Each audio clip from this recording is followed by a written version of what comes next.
Once upon a time, there was a boy named Joseph who lived in the land of Canaan, and his father Jacob loved him dearly, giving him a beautiful coat of many colors that made his brothers envious, just as it says in Genesis 37:3, "Now Israel loved Joseph more than all his children, because he was the son of his old age, and he made him a coat of many colors." One day Joseph had dreams that foretold his rise to power, but when he shared them, his brothers only grew more resentful, which leads us to Genesis 37:8, where they said to him, "Shalt thou indeed reign over us, or shalt thou indeed have dominion over us?" After being thrown into a pit by his brothers out of jealousy, Joseph was sold to traders who took him far away to Egypt, fulfilling Genesis 37:28, which tells us, "Then there passed by Midianites merchantmen, and they drew and lifted up Joseph out of the pit, and sold Joseph to the Ishmaelites for 20 pieces of silver." In Egypt, Joseph worked hard as a servant in Potiphar's house,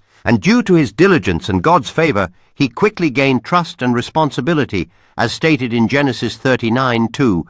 "And the Lord was with Joseph, and he was a prosperous man, and he was in the house of his master the Egyptian." But trouble soon came when Potiphar's wife tried to seduce him, and despite his refusal, she falsely accused him of wrongdoing, a moment captured in Genesis 39:12, which says,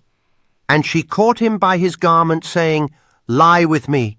And he left his garment in her hand, and fled, and got him out." Thrown into prison, Joseph remained hopeful and continued to trust in God, eventually interpreting the dreams of fellow inmates, which we see in Genesis 48, where they said unto him,